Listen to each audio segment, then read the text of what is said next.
Are you sick and tired of your job or career? Worn down by a string of bosses who just don't get it? Have you been climbing that proverbial career ladder for years, only to discover it just might be leaning against the wrong wall? Or maybe you're happy in your career, but you're looking for a transition onto a new path. Or maybe you're eyeing retirement and thinking, how could I pursue something I love that would also create a revenue stream? You value health and wellness, and you would love to make that part of the transition. Or maybe it's personal. Maybe you've been through a health and wellness transition of your own. You've experienced the impact firsthand, and you want to spend the rest of your life helping others do the same. But you're not sure what that means or the next steps to take in the process. I'm Dr. Bradford Cooper of the Catalyst Coaching Institute. The change of seasons is absolutely in the air here in Colorado. So I thought this would be the perfect time to share with you some of the things that you can do, some of the processes that you can walk through to set your own change in motion. I'll be discussing how to pursue a career as a professional health and wellness coach, as well as the 4 types of settings in which you may have the opportunity to grow that very career. In 2002, I somehow ended up on the starting line of a half Ironman triathlon with this very wetsuit and a borrowed bike from a friend. And then I ended up spending hours in the medical tent with my worried bride and kids when it was all over. But the sport, it hooked me. So when I was laid off in 2007 after our company was sold to a competitor, I looked around and thought, you know, these triathletes, they're healthy, they bring another level of energy to their careers and their lives. We should create a business that brings triathlon to corporate America. Little spoiler alert, it's not a winning idea. But that idea, like the one that you might have in your back pocket right now, was the genesis of US Corporate Wellness. This is the first dollar we ever earned. We started the company 28 days after I was laid off and have since had the privilege of serving hundreds of thousands of individuals nationwide and helping them make the most of their health, wellness, and performance. I just had an idea, but no idea what to do next. Employee wellness, it wasn't a new concept, but providing personalized coaching, the route on which we'd chosen to focus our service, that was relatively new. However, it's a different world now. And if you're looking to integrate health and wellness into your career, you have plenty of options. From administrative or marketing roles with organizations devoted to health and wellness, to various settings as a health and wellness coach. Since this is the YouTube coaching channel, we're going to focus on the 4 most common settings and scenarios that you can pursue as a health and wellness coach. By the way, if you've not yet had an opportunity to familiarize yourself with the basics, what a health and wellness coach is, how to select the right certification for you, and other similar aspects, you might find the Getting Started with Coaching video playlist really beneficial.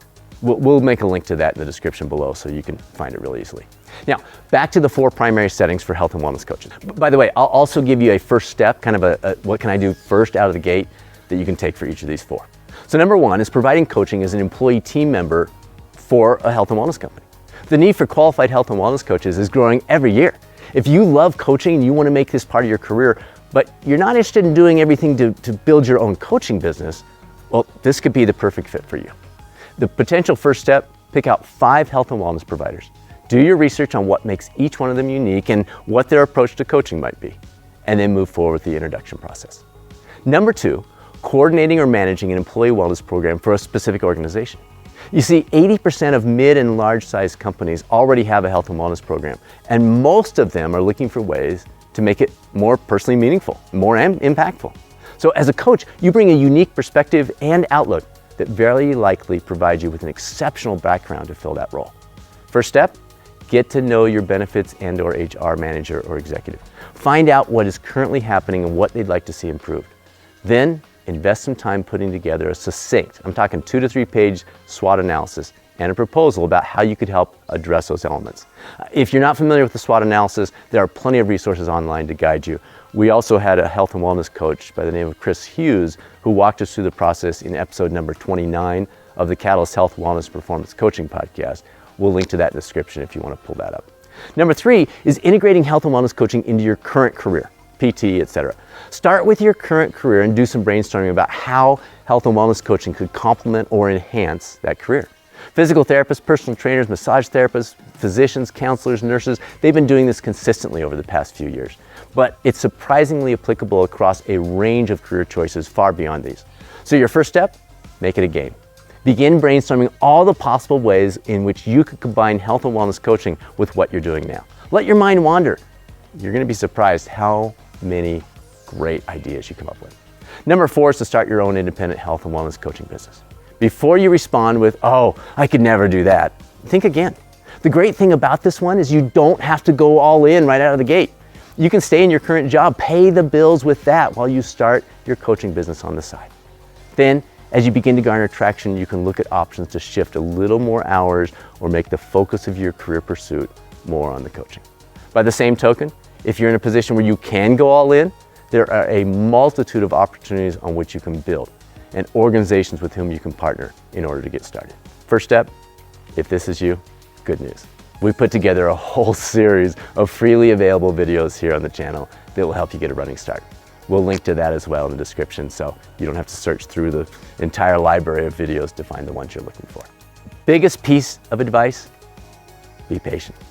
It was a full 8 months after we launched our wellness company before we had our very first corporate client. I was about to throw in the towel when Sugarland's song "Settlin'" came on the radio at the perfect time and reminded me to stay the course and not simply settle for the easy way out of going back to what I'd always done. Folks, this is not an easy path, but it is a path you will find well worth the effort if you decide to take it. There are plenty of additional resources, tools that you can access for either current or future health and wellness coaches at catalystcoachinginstitute.com. You can see that below. We've also linked to those playlists that I mentioned in the description below. And if you're able to stick around a few more minutes, you might find this video here to be a great next step for you. This is Dr. Bradford Cooper of the Catalyst Coaching Institute. Thanks for joining us on the journey.